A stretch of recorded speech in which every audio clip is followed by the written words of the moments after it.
All right, Sippo, biggest week of your life, but I appreciate you taking some time to catch up with an old teammate. No worries. That's massive. How are you feeling? Yeah, it's been a pretty surreal week. The journey's been unbelievable so far, and we've been here for the last few days just trying to experience it all, and it's been fantastic so far. We spent 5 years together at St Kilda, where you're a rising star nominee in the AFL, but let's face it, we couldn't be much further away from this training base we had at Seaford, could we? Yeah, no, we've definitely upped the ante a little bit over the last few years, that's for sure. Yeah, Seaford was some strange days, so I'm just going to leave it at that though, because I don't think I want to talk about it anymore. We're a long way from home. Yeah, mate. I'm pretty flat that they're back at Moorabbin now, obviously doing their thing. I was there for about 3 weeks, and then we were in Seaford, so it was great. Yeah, well, not ideal. We'll move on. So 2015, you get delisted by the Saints. Yep. And you turn your hand. So what was next for you? Because fast forward 8 years. Yeah.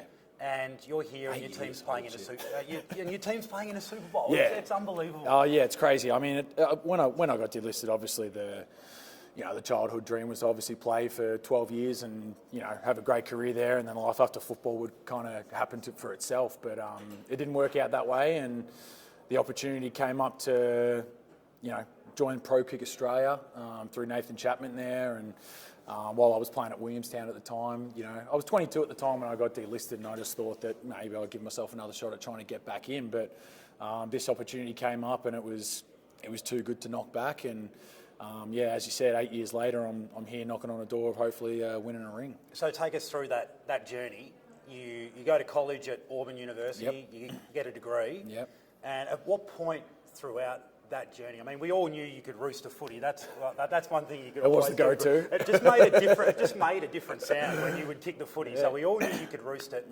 At what point did you think I might have a career in the NFL? Yeah, I mean, I think I was probably going into my second year at Auburn University. My first year was just a bit of a novelty, and I was just kind of experiencing what the college life would be like and getting my head around how it worked over here. And I had a pretty good year, which was great. And then, going into the second year, it was like, okay, it's time to, make something happen. And I had a pretty solid year again.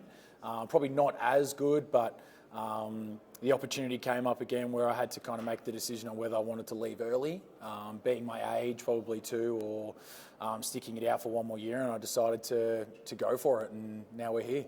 Oh, I keep looking down. At your top. Yeah, it's got the it's pretty cool. logo. It's pretty cool. Can't complain. It's so cool, mate. The grand final one on AFL Day is obviously pretty cool, but I think this one might knock it just a little bit. I think it might. I think you've got it covered. Absolutely. So, the life of a punter in the NFL, it's not like the AFL or the NRL or any of those sports where you get your contract and it's guaranteed. You're on the edge every week, really, aren't you? So how have you dealt with that pressure? My AFL career was like that too, so it kind of worked out that way pretty well, didn't it? So I'm kind of used to it in the end, but obviously it's quite brutal, and there's only 32 guys that get to do it every single year. Chops and changes every there, but one guy on each team gets the opportunity, and it's based on a week-to-week kind of go. If you're performing well, then you get to stick it out. If you're not so, then who knows what happens. But that's what I knew going into the business, and I think that kind of gives you that sense of determination to make sure that you really want to make something of it, and knowing that that's the situation that you're in. And even more so when you're on a team like the Eagles. I mean, it was pretty clear early in the season this year that you guys were going to be right up there at the end of the season, and it's unfolded that way. Does that add pressure on the way through? Oh, I don't think so. I think I just honestly just kind of trust myself and the things that I've done to get myself into this position. Last year obviously was a learning curve for me to playing in the NFL, and this year is really the opportunity to be able to excel at what I do, and I've got a lot more confidence in what I've been doing, and I think this year reflected that in terms of the way I kind of hit the ball and things like that. It's been a lot more consistent, and the coaching staff back you in here to make sure they give you full confidence to be able to go out there and execute. And that's kind of what I've noticed going into this year. So, no, I don't really feel the pressure or anything like that. I think that going into the second year has made it, a lot better. So you're saying this year you're a lot better at it, at the craft. I mean, it's a pretty close skill, isn't it? Yeah. Why? Why are you better? Is there something technical? I've just worked on things technically to get myself right. You know, in the AFL, obviously, we move the ball around so much and we kick across our body and, you know, we're moving that ball around because that's what we're able to do. But here you have to be a lot more still. You have to keep the ball in the same spot every single time, and that's the things that I was adjusting. I thought, I could just kind of throw it out there and it'll work out for itself. But that's honestly not the case. You have to really just dive in on those technical side of things of the game and keeping the ball in the same spot every single time, making sure even the nose of the ball doesn't dive down on you, because then you're not going to make good contact. So it's just all those technical things that I went away during the off season and worked on, and so far it has paid off. What's the week been like? Crazy, absolutely mental. So much going on. Get off the plane and the Super Bowl signs everywhere, and there's media everywhere. And we'll start with the plane. You fly private. Well, we fly chartered, which is nice. So we do have the plane to ourselves. As you didn't have that luxury obviously back home, so I'll definitely take that for granted a little bit. But it's cool. We obviously jump on all together as a big group. You know, our whole staff group and everything are on there to get us here and get off the plane. And obviously there's a lot of media, a lot of hype around, and obviously it's pretty cool. And then we get here on Sunday night. It was pretty casual. We kind of set ourselves in and then kind of relax about it. And then the first big event was Monday night on the opening night media night, and that was absolutely mental. I got out of there on the middle of that floor, and I just was like, head was spinning. I don't know what to do. I walked around with my head was cut off because I just was in awe and just amazed by how much was going on. But I think that's all part of it. At the same time, I thoroughly enjoyed it because it's what an experience. Who knows if I'll ever experience this again? And you embrace it, and it's really exciting. So for all the intensity, I mean, for us to get in here today to do this, we had sniffer dogs come around the car. This place is locked There's a lot down. going on. But like the families are here, so Rachel and Sadie are here, so there's a relaxed atmosphere as well. Yeah, it's great. I mean, most of the family have been able to come in either last night or today for everybody, and I think that definitely gives you a sense of home, which is good for the next few days, and that's fantastic. I mean, it's unbelievable that they've been able to kind of do it with us and continue to do it with us, and I think the boys are really excited. Got a bit of a pep in their step now, like that everybody else is around and ready to go do this. So specific to you, you've been dealing with an injury from earlier in the season, of an unbelievable play, mind you. I didn't get the first down, so I don't know if it really counts too much. But it was good. I feel like it gave you a lot of streak. Yeah, it got me back on, I think, on the Philly side, so that kind of helped. So I'll take that. Yeah, well done. So how's the body? How are you feeling? It's good. It's going really, really well. It's been a grind. There's no doubt. There was definitely periods where I thought that I wouldn't be in this situation to kind of get back and give myself a chance to play.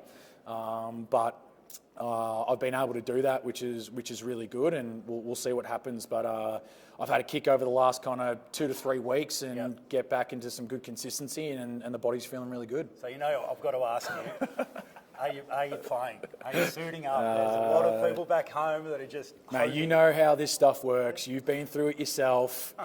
There's always one person that, always is on the edge, and you never know what's going to happen. And that's you? They'll tell you when they tell you, and that's me. So, So still don't know? I don't know. I don't know what's going on. I'm just going to keep working at it and keep grinding it out and do my thing and preparing as if I'm going to play. And hopefully I'm putting that jersey on Sunday. So what's that process like? Is it the head coach that makes the call? Yeah, head coach, GM, are basically the ones that make the call on it. Then they obviously put it down to the line coach and our special teams coordinator and basically tell them what's going on, and you go from there. But I've been in constant feedback with those guys, and obviously I'm telling them I'm feeling great, which I am, and they've seen me obviously out there practicing and that too. So I've been able to show them that I'm more than capable of being out there and ready to play. And so will the special teams coach go into bat for you? Because you really do have teams within teams. Yeah, teams within teams. I came to watch you in Houston earlier in the year or late last year, and that's what stuck out to me was that you and your special teams unit, you're your own little corps. We are. We've got our own little group, which is awesome. And I don't know what happens, honestly, behind closed doors or anything like that. I really don't. But, I'd like to think that obviously me being here for the last couple of years and the relationship I built with those guys and the form that I've kind of had before, obviously everything happened too, that I'll be out there on Sunday. Great. So in your downtime now, Jalen Hurts clearly can't go for a walk down the street. No, not really. What about you? Oh, I'm fine. What are you like on the? Yeah, I could probably put this on and I'd still be fine to walk down the street. I'd be okay. Be all right. Just a fan. Just a fan. I'm really just pumped up. Gee, you must be into I've overdone it. I've really got the actual jersey, and I'd walk down the street totally fine. So, very much relaxed time. As I said, the family being here is going to be awesome. So, a lot of downtime with them over the next couple of days, and it's exciting. And keep the fingers crossed. Yeah, exactly. All right, hold on. I'm interested in your interaction with the other, the stars of the team, like the quarterback and AJ Brown and these sort of guys. Like, if you walk past in the corridor, do you give each other high five? What's it it's like? good. No, it's cool. Jalen's awesome. Jalen, I think, really likes me to start off with, which is a good thing. Calls me pups or pops all the time now because of the little girl, which was cool. That's good. He asked me if I'm back. I said, I'm ready to go. He goes, you're a bad MF, man. So I'm like, all right, love this stuff. I love it. Is that because of the play? That's because of the play. That's Where because you I'm got coming hurt? back and everything. And he was a big fan. So, but in all honesty, you spoke about teams within teams and stuff, but this group here is a special group, and I do get that sense of like the locker room is like what you get in an AFL setting, which is, I think you would probably find very rare. No doubt, obviously the guys are still within their groups and stuff, but there's no problem walking past, the bigger guys and the guys that have been here for a long time, and getting to, enjoy the company and build some relationship with them too. Is there a lot of motivational stuff that goes on from the coaches, or is it weighted far more heavily on the tactical side? I couldn't speak for every team, but our coaches, team. for our team, our head coach is great with his motivational stuff. I mean, he's all about like the process. He's all about, driving the boys to compete and in every single way. And what he does, gets us ready to go for needing to play on the weekends. And he does an unbelievable job. It's been awesome to have him as one of my coaches, and every not just him and everybody else in this staff does an incredible job to make sure that you're ready to go. So you're going to be hopefully punting the ball to the opposition and trying not to give Patrick Mahomes a short field. Is that a sentence that you thought you'd ever be uttering? Nah, not really. Definitely not. Not in a situation like this particularly. But. Yeah, I mean, I can't really put the words together, in all honesty, to be able to try and explain how it is. I just think that I've just got to go out there and just be very present with it all and do my thing, and the rest will kind of take care of itself. I mean, the way this game works, it's just like, it's literally just one play at a time. It's not fast pace or anything, one play at a time, and I've just got to do my part when I need to. Rapid fire to finish. Who's scarier? Your old Saints coach, Ross Lyon, or Eagles coach, Nick Sirianni? No, Ross. I haven't had him for 12 months and I'm scared shitless of him, so no doubt. Well, he's back there now. I know he is too, so I might say hello to him if I get the chance to, but who knows. All right, so Super Bowl ring, if you guys win, regardless of whether you play this week, because you've been a part of the squad, tattoo? Yeah, definitely. Is that a thing? Yeah, I will. I don't really give a shit about anybody else. Sorry, excuse me. I don't really care about anybody else. I'm definitely getting one for sure. Starstruck? Have you been at all starstruck this week? Have there been any moments like where you've just sort of pinched yourself? A couple of times. Getting to the stadium today was pretty surreal. Had to definitely pinch myself and realise this is actually happening there, which was unbelievable. Seeing all the signs and that everywhere, and it was pretty crazy. Monday night was obviously the same, and I'm sure there's going to be a few more for sure. Well, mate, we're all behind you. I'm so happy for you. Thanks, and so proud of you. All the Saints boys are proud of you, and the entire country is behind you. So, mate, I hope on Monday you can go in and get that tattoo. Fly Eagles, fly Eagles, fly. Just a nice Lombardi on the inside or something like that. Thank you. Good luck, mate. Appreciate it, mate.